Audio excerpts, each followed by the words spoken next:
We're now going to talk about truth, honesty, and integrity. These subjects are usually claims we make about ourselves and our businesses. We tend to use these three words interchangeably. I actually heard someone say, "Our organization always tells the truth with honesty and integrity." I don't think they knew that these words have different meanings. So let's define these three words and then determine why it's important for you to understand them when you're trying to discover your true vision. Here are three simple definitions. Truth is factual. It relates to what actually exists and is not controversial or subject to interpretation. Honesty is the act of telling the truth as you understand it. That truth may be subject to your own or others' interpretation. If you're honest, you're telling what you believe to be the truth and not purposely telling untruths. Integrity is doing what you say you will do. It's living up to your commitments. Now, these are simple enough definitions, but how you apply these definitions is a lot more complicated. You may have your own unique understanding of these three principles. Let's start with truth. Let's say you're a religious person. You believe in the tenets of your religion, whatever it may be. You may speak of your beliefs as being true, but do they fit the definition we've just described of not being controversial or subject to interpretation? Are there other religions that look at these same facts or truths and see them differently? Now, in this program or other life skill programs, it doesn't matter what religion you are or what you believe. It does, however, matter how you approach the concept of truth as opposed to the concept of faith. They are two different things.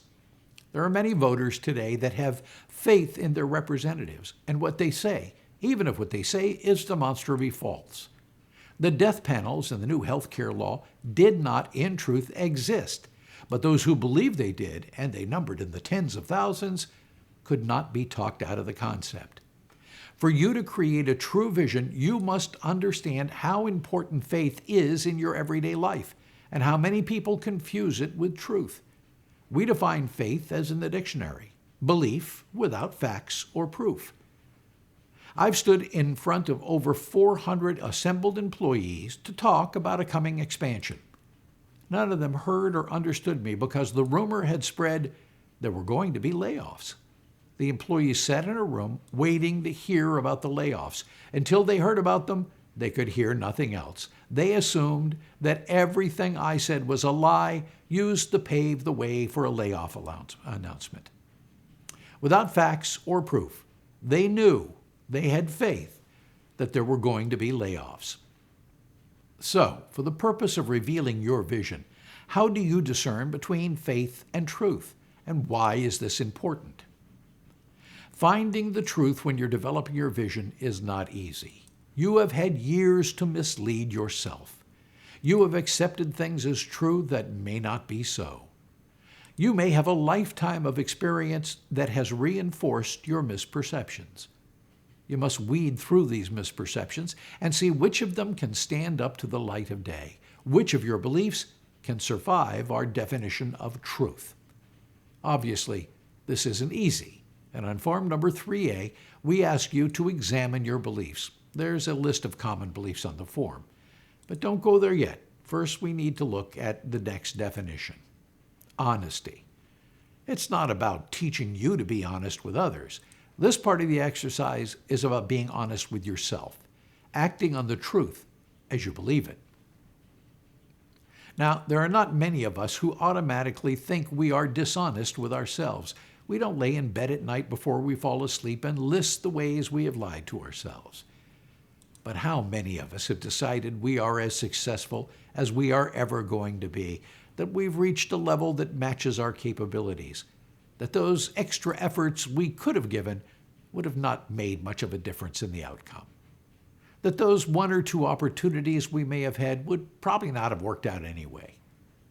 Most of us have talked ourselves out of things throughout our lives. Most of us have accepted less when we wanted more, and then we've justified our actions, or lack thereof, so we don't feel bad, or so we don't have to be wrong.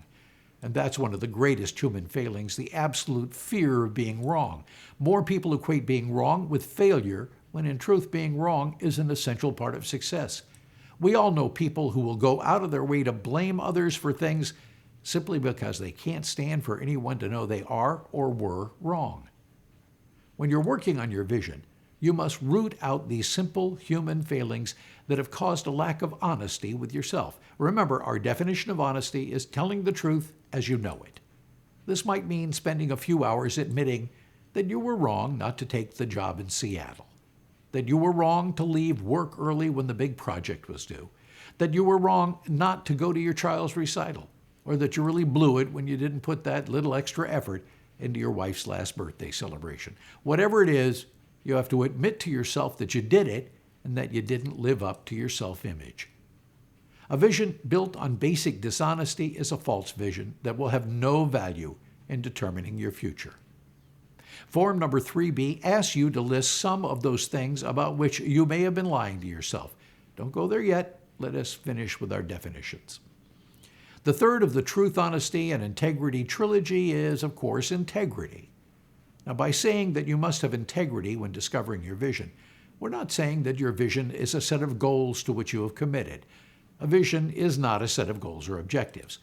But that being said, if you never do what you say you will do, the chances of you being successful at anything are slim.